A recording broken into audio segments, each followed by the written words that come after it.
प्रकृति प्रेमियों के लिए एक स्वर्ग। हरिद्वार भारतीय संस्कृति और सभ्यता की बहुरूपदर्शिका प्रस्तुत करता है। हरिद्वार को ईश्वर का प्रवेश द्वार भी कहा जाता है, जिसे मायापुरी, कपिला, गंगाधर के रूप में भी जाना जाता है। भगवान शिव के अनुयायी और भगवान विष्णु के अनुयायी इसे क्रमशः हरिद्वार और हरिद्वार नाम से उच्चारण करते हैं। जैसा कि कुछ लोगों ने बताया है कि यह देवभूमि चार धाम अर्थात बद्रीनाथ, केदारनाथ, गंगोत्री और यमुनोत्री के प्रवेश के लिए एक केंद्र बिंदु है। कहा जाता है कि महान राजा भगीरथ गंगा नदी को अपने पूर्वजों को मुक्ति प्रदान करने के लिए स्वर्ग से पृथ्वी तक लाए हैं। यह भी कहा जाता है कि हरिद्वार को तीन देवताओं ने अपनी उपस्थिति से पवित्र किया है, ब्रह्मा, विष्णु और महेश। कहा जाता है कि भगवान विष्णु ने हर की पैड़ी के ऊपरी दीवार में पत्थर पर अपना पैर प्रिंट किया है, जहां पवित्र गंगा हर समय उसे छूती है। भक्तों का मानना है कि वे हरिद्वार में पवित्र गंगा में एक डुबकी लगाने के बाद स्वर्ग में जा सकते हैं। हरिद्वार चार स्थानों में से एक है, जहां हर 6 साल बाद अर्ध कुंभ और हर 12 वर्ष बाद कुंभ मेला होता है। ऐसा कहा जाता है कि अमृत की बूंदें हर की पैड़ी के ब्रह्मकुंड में गिरती हैं, इसलिए माना जाता है कि इस विशेष दिन में ब्रह्मकुंड में किया स्नान बहुत शुभ है। प्राचीनतम जीवित शहरों में से एक होने के नाते हरिद्वार प्राचीन हिंदू शास्त्रों में भी अपना उल्लेख पाता है, जिसका समय बुद्ध से लेकर हाल ही के ब्रिटिश आगमन तक फैलता है। हरिद्वार कला, विज्ञान और संस्कृति को सीखने के लिए विश्व के आकर्षण का केंद्र भी बनता है। हरिद्वार की आयुर्वेदिक दवाओं और हर्बल उपचारों के साथ ही अपनी अनूठी गुरुकुल विद्यालय, प्राकृतिक सुंदरता और हरियाली के लिए भी एक आकर्षण का केंद्र है। गंगा नदी की पहाड़ों से मैदान तक की यात्रा में हरिद्वार पहले प्रमुख शहरों में से एक है, और यही कारण है कि यहाँ पानी साफ और शांत है। हरे भरे जंगल और छोटे तालाब इस पवित्र भूमि को प्राकृतिक सुंदरता से जोड़ते हैं। राजाजी राष्ट्रीय उद्यान हरिद्वार से सिर्फ 10 किलोमीटर दूर है। जंगली जीवन और रोमांच प्रेमियों के लिए यह एक आदर्श स्थल है। प्रतिदिन साय हरिद्वार के सभी प्रमुख घाट गंगा नदी की आरती की पवित्र ध्वनि एवं दीपकों के दिव्य प्रकाश से प्रदीप्त होते हैं। आज हरिद्वार का केवल धार्मिक महत्व ही नहीं है, बल्कि यह एक आधुनिक सभ्यता का मंदिर भी है। भेल एक नवरत्न पीएसयू एवं 2034 एकड़ के कुल क्षेत्र में फैला सिडकुल, जिसके तहत हरिद्वार में स्थापित इंटीग्रेटेड इंडस्ट्रियल एस्टेट (IIE) मने अनेक उद्योग स्थापित हैं। साथ ही इससे पहले रुड़की विश्वविद्यालय विज्ञान और इंजीनियरिंग के क्षेत्र में विश्व स्तर का पुराना और प्रतिष्ठित संस्थान है। जिले का एक अन्य प्रमुख विश्वविद्यालय अर्थात गुरुकुल अपने विशाल परिसर के साथ पारंपरिक एवं आधुनिक शिक्षा दे रहे हैं।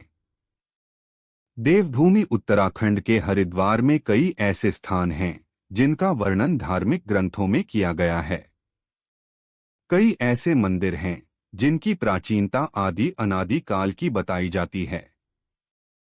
हरिद्वार में हर की पौड़ी को तीर्थ स्थान कहा जाता है, तो वही हरिद्वार को भोलेनाथ की नगरी भी कहा जाता है। जहां महादेव ने समुद्र मंथन से निकला विष पिया था, वह स्थान भी हरिद्वार में है। जहां श्रद्धालु देश विदेश से अपनी मनोकामनाएं लेकर आते हैं। हरिद्वार में स्थित नीलेश्वर महादेव मंदिर का सनातन धर्म में विशेष स्थान है। इसका वर्णन धार्मिक ग्रंथों में भी किया गया है। हरिद्वारंजीबाबाद रोड पर स्थित नीलेश्वर महादेव मंदिर प्राचीन मंदिर है। इस मंदिर में श्रद्धालु भक्ति भाव से नीलेश्वर महादेव की पूजा अर्चना करने आते हैं। मंदिर में रोजाना सुबह और शाम आरती होती है। नीलेश्वर महादेव मंदिर में पूजा अर्चना करने श्रद्धालु दूर दूर से आते हैं। भगवान शंकर मंदिर में आने वाले सभी श्रद्धालुओं की सभी मनोकामनाएं पूरी करते हैं। मंदिर में स्थित स्वयंभू शिवलिंग की विधि अनुसार पूजा की जाती है।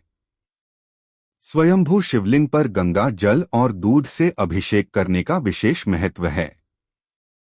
उत्तराखंड का एक शहर हरिद्वार जहां लगता है विश्व प्रसिद्ध कुंभ मेला। गंगा के तट पर बसा यह नगर बहुत ही खूबसूरत और प्राकृतिक छटा से परिपूर्ण है। आओ जानते हैं हरिद्वार के संबंध में 10 रोचक बातें। मेरे चैनल को लाइक और सब्सक्राइब जरूर करें और शेयर करें। 1. हरिद्वार का प्राचीन नाम है मायानगर या मायापुरी। हरिद्वार अर्थात हरि के घर का द्वार। इस गंगा द्वार भी कहते हैं। गंगा हरि के घर से निकलकर यहाँ मैदानी इलाके में पहुँचती है। हरि अर्थात बद्रीनाथ विष्णु भगवान जो पहाड़ों पर स्थित है। हरिद्वार का एक भाग आज भी मायापुरी नाम से प्रसिद्ध है। 2. हरिद्वार को भारत की 7 प्राचीन नगरियों में से एक माना जाता है। पुराणों में इसकी 7 मोक्षदायिनी पुरियों में गणना की जाती थी। 3. हरिद्वार गंगा के पावन तट पर बसा है। कहा जाता है समुद्र मंथन से प्राप्त किया गया अमृत यहाँ हरिद्वार के हर की पैड़ी स्थान पर गिरा था। इसीलिए यहाँ पर कुंभ पर्व का आयोजन होता है। 4. हरिद्वार को 3 देवताओं ने अपनी उपस्थिति से पवित्र किया है, ब्रह्मा, विष्णु और महेश। गंगा के उत्तरी भाग में बसे हुए बद्रीनारायण तथा केदारनाथ नामक भगवान विष्णु और शिव के पवित्र तीर्थों के लिए इसी स्थान से आगे मार्ग जाता है। इसीलिए इसे हरिद्वार तथा हरद्वार दोनों ही नामों से पुकारा जाता है। वास्तव में इसका नाम गेटवे ऑफ द गॉड्स है। 5. कहा जाता है कि भगवान विष्णु ने हर की पैड़ी के ऊपरी दीवार में पत्थर पर अपना पैर प्रिंट किया है, जहां पवित्र गंगा हर समय उसे छूती है। 6. कनखल हरिद्वार का सबसे प्राचीन स्थान है। इसका उल्लेख पुराणों में मिलता है। यह स्थान हरिद्वार से लगभग 3.5 किलोमीटर की दूरी पर स्थित है। वर्तमान में कनखल हरिद्वार की उपनगरी के रूप में जाना जाता है। कनखल का इतिहास महाभारत और भगवान शिव से जुड़ा हुआ है।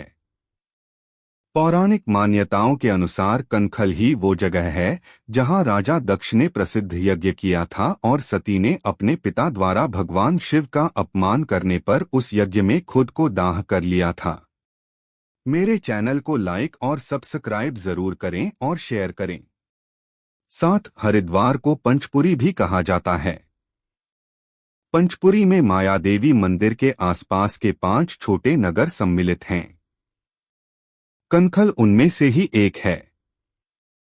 8. हरिद्वार में शांति कुंभ स्थान पर विश्वामित्र ने घोर तप किया था, तो दूसरी ओर सप्तऋषि आश्रम में सप्तऋषियों ने तपस्या की थी। यह स्थान कई ऋषि और मुनियों की तपोभूमि रहा है। इसके अलावा श्री राम के भाई लक्ष्मण जी ने हरिद्वार में जूट की रस्सियों के सहारे नदी को पार किया था, जिसे आज लक्ष्मण झूला कहा जाता है। कपिल मुनि ने भी यहाँ तपस्या की थी, इसलिए इस स्थान को कपिलास्थान भी कहा जाता है। कहते हैं कि राजा श्वेत ने हर की पौड़ी पर भगवान ब्रह्मा की तपस्या की थी। राजा की भक्ति से प्रसन्न होकर ब्रह्मा ने जब वरदान मांगने को कहा तो राजा ने वरदान मांगा कि इस स्थान को ईश्वर के नाम से जाना जाए। तब से हर की पौड़ी के जल को ब्रह्मकुंड के नाम से भी जाना जाने लगा। यहाँ शक्ति त्रिकोण है। शक्ति त्रिकोण अर्थात पहला मनसा देवी का खास स्थान, दूसरा चंडी देवी मंदिर और तीसरा माता सती का शक्तिपीठ, जिसे माया देवी शक्तिपीठ कहते हैं। यहाँ माता सती का हृदय और नाभि गिरे थे। माया देवी को हरिद्वार की अधिष्ठात्री देवी माना जाता है। 10. हरिद्वार में ही विश्व प्रसिद्ध गंगा आरती होती है। हरिद्वार की तर्ज पर बाद में गंगा आरती का आयोजन ऋषिकेश, वाराणसी, प्रयाग और चित्रकूट में भी होने लगा। हरिद्वार की गंगा आरती को देखते हुए 1991 में वाराणसी में दशाश्वमेध घाट पर प्रारंभ हुई थी। यहाँ शक्ति त्रिकोण है। शक्ति त्रिकोण अर्थात पहला मनसा देवी का खास स्थान, दूसरा चंडी देवी मंदिर और तीसरा माता सती का शक्तिपीठ जिसे माया देवी शक्तिपीठ कहते हैं। यहाँ माता सती का हृदय और नाभि गिरे थे। माया देवी को हरिद्वार की अधिष्ठात्री देवी माना जाता है। हरिद्वार के सप्तऋषि आश्रम में समय बदलने के साथ साथ कई मंदिर बनाए गए हैं जिनमें पूजा करने का विशेष महत्व माना जाता है। सप्तऋषि आश्रम में पौराणिक गंगेश्वर महादेव मंदिर भी स्थित है, जहां मान्यता है कि पूजा करने से सभी मनोकामनाएं पूरी होती है। धार्मिक नगरी हरिद्वार में स्थित सप्तऋषि आश्रम प्राचीन और पौराणिक है। हरिद्वार में स्थित सप्तऋषि आश्रम की कहानी आदि अनादि काल से जुड़ी हुई है। सप्तऋषि आश्रम ऋषि मुनियों की प्राचीन तपस्थली मानी जाती है। मान्यता है कि यहाँ आदि अनादि काल में ऋषि मुनियों द्वारा तपस्या की गई थी। हरिद्वार में यह स्थान हरिद्वार देहरादून बॉर्डर के पास स्थित है। हरिद्वार के सप्तऋषि आश्रम में समय बदलने के साथ साथ कई मंदिर बनाए गए हैं जिनमें पूजा करने का विशेष महत्व माना जाता है। सप्तऋषि आश्रम में पौराणिक गंगेश्वर महादेव मंदिर भी स्थित है, जहां मान्यता है कि पूजा करने से सभी मनोकामनाएं पूरी होती है। इस मंदिर में श्रद्धालु देश ही नहीं बल्कि विदेशों से भी मन की शांति के लिए आते हैं। कुंभ मेला लगने वाला है। यह हर 12 साल में 4 स्थानों हरिद्वार, प्रयागराज, इलाहाबाद, उज्जैन और नासिक में आयोजित होता है। कुंभ मेला इसलिए लगाया जाता है क्योंकि यह पौराणिक अमृत कलश की कथा, खगोलीय घटनाओं और कई अन्य धार्मिक मान्यताओं से जुड़ा है। लेकिन कुंभ मेला हर 12 साल पर ही क्यों लगता है, चलिए इसका कारण जानते हैं। प्रयागराज में 12 साल के लंबे इंतजार के बाद 13 जनवरी 2025 को कुंभ मेला लगने वाला है। कई श्रद्धालुओं को इस मेले के लगने का बेसब्री से इंतजार होता है। कुंभ मेला का आयोजन हिंदू धर्म की सबसे पवित्र और प्राचीन परंपराओं में से एक है। इस मेला के आयोजन के पीछे गिर गईं। इसलिए तब से इन स्थानों को पवित्र माना गया और इन पर कुंभ मेले का आयोजन किया जाने लगा। अमृत की बूंदें हरिद्वार के ब्रह्मा कुंड में गिरी थीं। उज्जैन में शिप्रा नदी के किनारे मेला लगता है। नासिक में गोदावरी नदी के तट पर कुंभ मेला आयोजित होता है। कुंभ मेला का उद्देश्य श्रद्धालुओं को आत्मशुद्धि का अवसर प्रदान करना है। मान्यता है कि कुंभ मेला के दौरान इन स्थानों पर स्नान करने से सभी पापों